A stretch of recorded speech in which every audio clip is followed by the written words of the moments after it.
Hello everyone, আসসালামু আলাইকুম। অনেক শুভেচ্ছা জানাচ্ছি আজকের রেসিপিতে। আজকে আমি তৈরি করব পটলের মিষ্টি। কয়দিন ধরে ফেসবুকে ঢুকলেই দেখি গাইবান্ধা জরিপ শেখের দোকানে পটলের মিষ্টির জনপ্রিয়তা নাকি অনেক বেশি।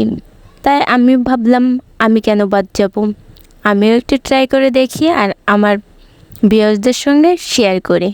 চলুন তবে বেশি কথা না বাড়িয়ে মূল রেসিপিতে চলে যাই। এখানে আমি 4টা পটল ভালোভাবে খোসা ছাড়িয়ে ধুয়ে নিয়েছি। এবার এর মধ্যে থাকা বিচিগুলো আমি ভালোভাবে কেকে ফেলে দিব। আমি এখানে 4টা পটল নিয়েছি।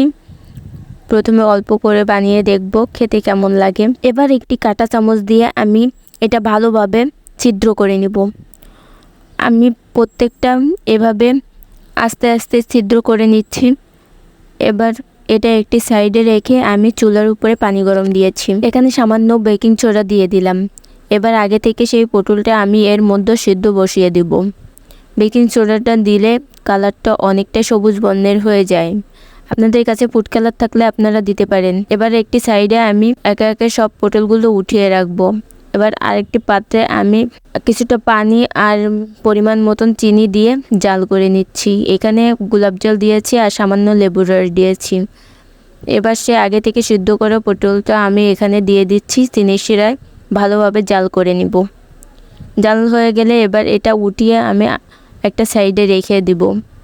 আচ্ছা, ফেসবুকে আমার নতুন কিছু দেখলে মনে হয় একবার ট্রাই করে দেখি খেতে কেমন লাগে। এবারে এখানে আমি হাফ লিটার দুধ নিয়েছি। এটা ভালোভাবে জাল করে নিয়ে এটা আমি ছানা কেটে নিব। ভালোভাবে ছানাটা কেটে ধুয়ে নিব। এবার চুলায় একটি পাত্র বসিয়ে দিলাম, দিয়ে সেই ছানাটা দিয়ে দিলাম আর দিয়ে সামান্য কিছু চিনি দিয়ে দিলাম। এখানে আমি পটলের মধ্যে সে পুরটা তৈরি করব। পুরটা তৈরি করা হয়ে গিয়েছে। এবার এর মধ্যে আমি পুরটা একে একে দিয়ে নিচ্ছি। সব কটা দেওয়া হয়ে গেলে উপর থেকে আমি একটু বাদাম দিয়ে দিচ্ছি। বাদাম দিয়েও সামান্য পরিমাণ ঘি আমি উপর থেকে দিয়ে দেব। আচ্ছা, আপনারা একবার বাসায় ট্রাই করে দেখবেন আর খেতে কেমন হয়েছে অবশ্যই আমাকে জানাবেন। এবার উপর থেকে একটু ফুড কালার দিয়ে নিচ্ছি। খেতে কিন্তু মোটামুটি ভালোই ছিল। সবাই ভালো থাকবেন। আল্লাহ হাফেজ।